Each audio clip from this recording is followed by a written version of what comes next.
આસ્થાનો ઉત્સવ એટલે ગણેશ ઉત્સવ। થોડા દિવસો બાદ દેશભરમાં ગણેશ મહોત્સવની શરૂઆત થશે, પરંતુ તે પહેલા સુરતમાં ફરી એકવાર કંઈક એવું થયું છે કે જેના કારણે ધાર્મિક લાગણી દુભાઈ છે। બાપાની મૂર્તિને ખંડિત કરવાનું જઘન્ય કૃત્ય કરવામાં આવ્યું તો ગણેશ બેનર પણ ફાડી નાખવામાં આવ્યા છે। કોણ છે આરોપીઓ? આ રિપોર્ટમાં આપને બતાવીએ।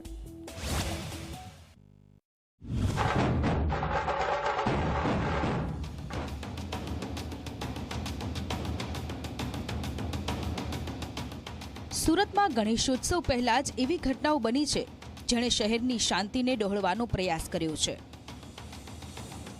ખટોદરા અને વેસુ વિસ્તારમાં ગણેશજીની મૂર્તિઓ અને બેનર્સ પર હુમલાની ઘટનાઓએ હાહાકાર મચાવ્યો છે।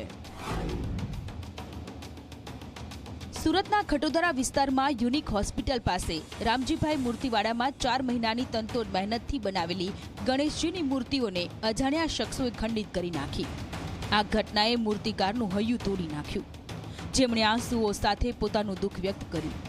પોલીસે સીસીટીવી ફૂટેજના આધારે તપાસ શરૂ કરી છે, પરંતુ ગુનેગારો હજુ સુધી પકડાયા નથી।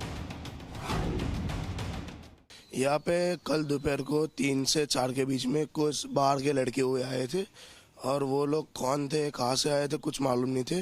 यहाँ पे आए के 20-22 मूर्तियों के हाथ तोड़ दिए, पैर तोड़ दिए, कुछ भी घटना हुई है। मतलब किसी को मालूम ही नहीं है क्या हुआ है, कैसे हुआ है। पुलिस ने अपनी कार्यवाही की हुई है, सब अभी पुलिस अपने काम कर रहे हैं।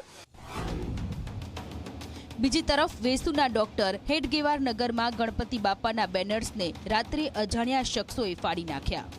માત્ર ગણેશજીના બેનર્સ જ નહીં, બાબા સાહેબ આંબેડકર અને ભગવાન રામના બેનર્સ પણ તોડી નાખવામાં આવ્યા।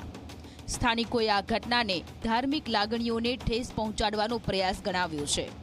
પોલીસે અહીં પણ તપાસ શરૂ કરી છે। यहाँ पर गणेश जी का बैनर लगाया हुआ है, वो फाड़ दिया गया। उसके बाजू में डॉक्टर अंबेडकर जी का बैनर लगाया हुआ है, वो भी फटा हुआ दिखा।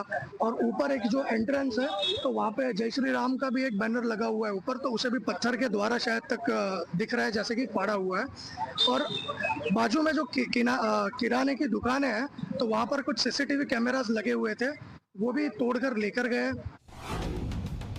ગયા વર્ષે સુરતના સૈયદપુરા વિસ્તારમાં ગણેશ પંડાલ પર થયેલા પથ્થરમારાએ ભારે ઘર્ષણ સર્જ્યું હતું।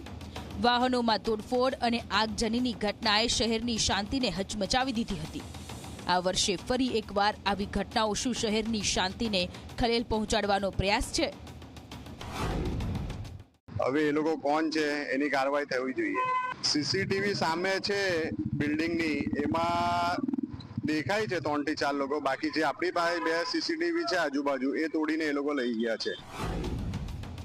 ગણેશ મહોત્સવ શાંતિ અને ભક્તિનો પર્વ છે, પરંતુ આવી ઘટનાઓ શહેરની શાંતિને ખલેલ પહોંચાડે છે। પોલીસ તપાસ ચાલુ છે અને ભક્તોમાં આશા છે કે બાપાના આશીર્વાદથી ઉત્સવ શાંતિપૂર્ણ રીતે ઉજવાશે। ચેતન પટેલ, ઝી મીડિયા, સુરત।